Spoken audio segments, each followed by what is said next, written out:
our work this week. Now it's like game time. Time to have fun, right? Yes, sir. All right, let's go over our life skills real quick. Monday, what do we talk about?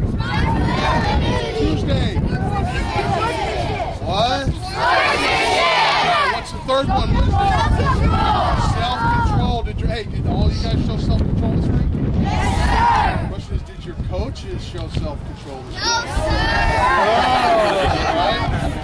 All right, what do we talk about Thursday? Perseverance. Remember, some of them Riley came out here, Master Riley came out here and talked about perseverance, right? Which one is the most important out of those four? Think so? Perseverance is more important than responsibility? Self-control. I would tell you that they're all four. It's your responsibility as an athlete, as a student athlete, to do all four. All four of those things. You got to do them all, right? Now, is it more important to do all that at home or on the football field? That's right. Home, always more important than the football field, right? Always more important to do things at home than on the football field. All right, so we've had guest speakers every night, great guest speakers. We sort of save the best for last, right? We're going to bring out a gentleman named Spike Dykes. Coach Dykes has coached in Texas for a long, long time. Coach Dykes actually, I don't know if any of you guys are old enough to know who Darrell Royal is, but Coach Dykes actually coached with Darrell Royal at the University of Texas back quite a few years ago. And he spent 13 years at Texas Tech winning football games. So I want you guys to welcome Coach Dykes. He's going to come out and speak to you.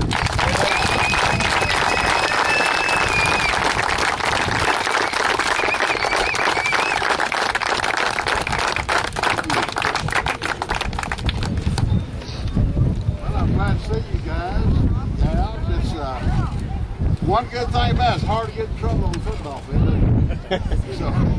So you dodge in trouble to start with. The funny thing about all this, and y'all listen to me just for a few minutes, because what I want to tell you is really important. Each one of you guys have got one life to live, one time around the world. One time around the world. And what you do with that life, because of this great country we live in, dictate what you want to do the rest of your life. You can be anything you want to do. And it's that simple. Really, really easy. If you do, you gotta have a plan. It sounds to me like y'all already got a plan because of those four basic things you talked about you covered this week. It's a simple recipe to be number one. And that's what you're trying to do. You want to be number one. You want to be the best, don't you? Nobody told somebody doesn't really care. Those people are a dime a dozen. If you don't really care, you don't really stand for it. People like people that care. There's a simple recipe about being good. And it's like the ABCs. It's just as simple as A. If you gotta have some ambition. You gotta want to be good if you're ever gonna be good. You don't wake up one day a good guy. You gotta really, really work at it. You don't wake up a great football player. You gotta really, really work at it. You be a great student. You gotta work. And that goes right back to what I told you before. If you ever want to be anything, you gotta want to be. So want to is the most important thing. Down in my years of coaching, I can tell you so many stories you go through about people who shouldn't have been what they were and end up being great American people. Great football players, great fathers, great citizens, great Americans. And the main reason is because it meant something to them. And that's why, somebody says it doesn't really make a difference whether you win or lose, it's how you play the game that counts. That's not really right. That's why they got scoreboards everywhere.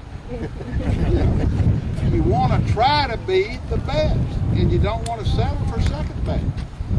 And if you ever are going to be any good, like I said, you got to really want to be good. I'll tell you all a quick story. I coached a long time ago at little school, Big Spring High School. We had a little guy named Joe Zuby out here that played for us. Joe was 4'11". When he was a sophomore, he was the second team fullback on our sophomore team. Because we only had two fullbacks, so it would be pretty easy. All he'd do was show up.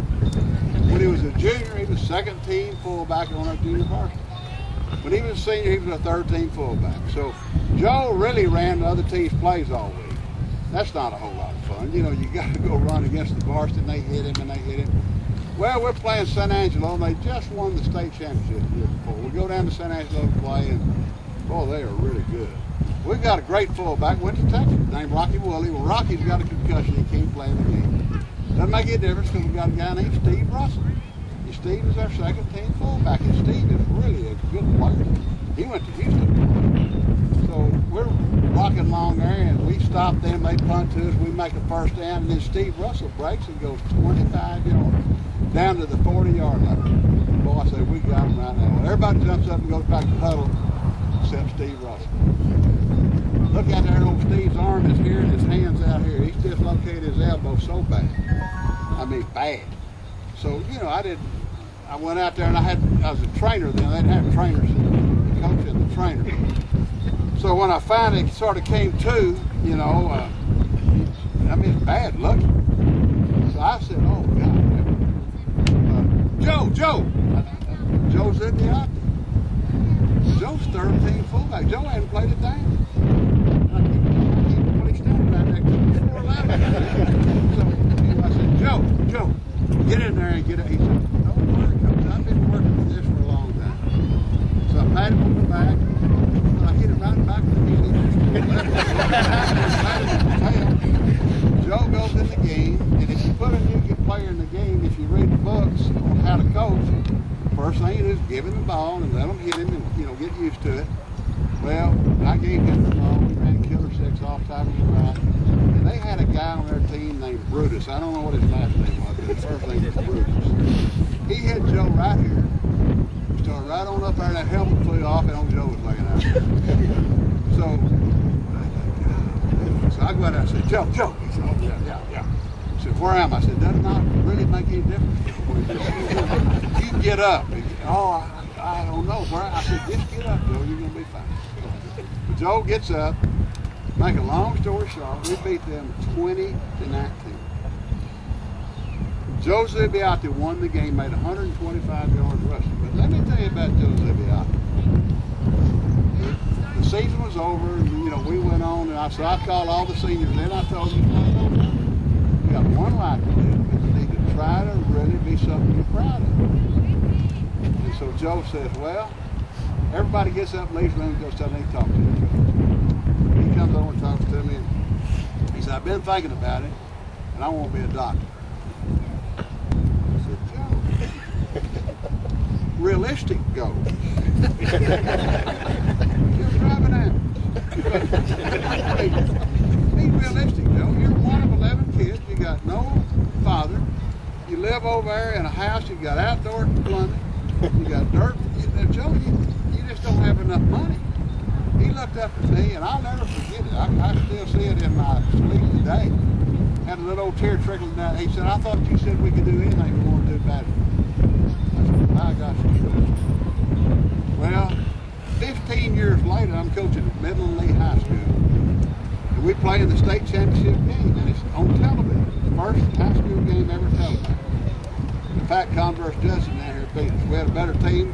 They had a better coach, so they beat us. And so anyway, on Christmas Eve, we played at Texas Stadium. Christmas morning, I'm sitting at home about 10 o'clock, and the phone rings.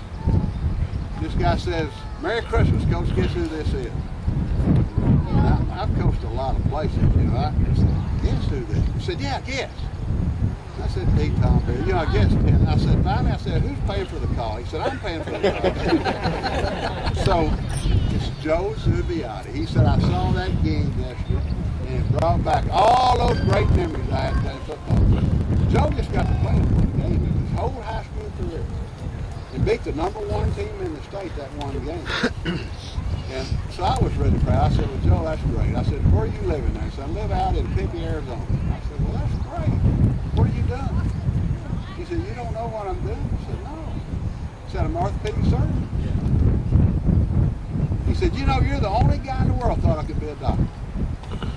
And if lightning had been lightning in that day, it had struck me right between the eyes. I knew he could, but he did. And he did because he wanted to. One life to live. What are you going to do with your life? What do you want to do, and how bad do you want it? Everybody wants to be #1. #2 is you got to believe. You got